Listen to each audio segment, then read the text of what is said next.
Donc, on va passer en revue le jeu de Poutine, son grand plan pour détruire le dollar.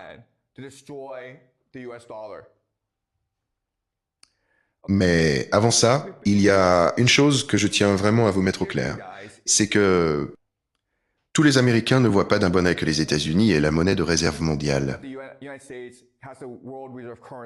En réalité, la plupart des Américains, si vous leur expliquez le système, ils diraient « Ouais, on ne veut pas de cette monnaie de réserve mondiale, parce que, premièrement, ça engendre de la corruption. Ça attire tous ces gens corrompus chez nous. Ça fait venir tous ces clandestins chez nous. Ça nous pousse à aller faire la guerre en Iran. Ça nous oblige à soutenir Israël. Alors voilà, on ne veut pas de cette monnaie de réserve mondiale.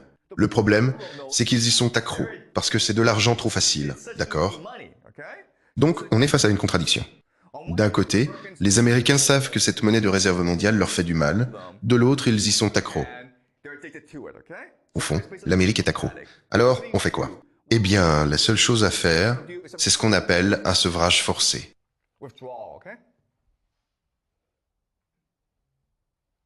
Un sevrage forcé.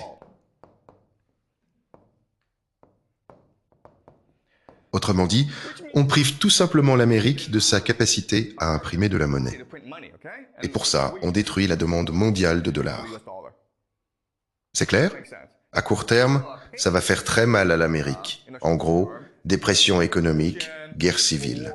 Mais à long terme, c'est peut-être la seule solution pour sauver l'Amérique. D'accord?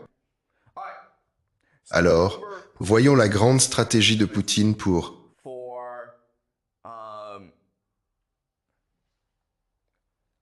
détruire le dollar. Je vais aussi souligner une chose. De tous les dirigeants de la planète, je dirais qu'il n'y a que Vladimir Poutine qui semble vraiment stratège. Ce type est vraiment capable de penser sur le long terme et d'agir au moment parfait. C'est un joueur d'échecs. Et c'est vraiment le seul dirigeant au monde capable d'anticiper aussi loin et de planifier de façon aussi stratégique. Alors, voyons sa stratégie. Au fond, elle est très simple. Il y a tout un tas de nations qui ont été sanctionnées par les Américains. Comment nouer une relation avec ces États pour semer de l'instabilité dans le monde, déstabiliser le commerce mondial, et donc, par ricochet, déstabiliser le dollar. Et puis, il y a des États qui participent au système, mais qui n'en sont pas contents.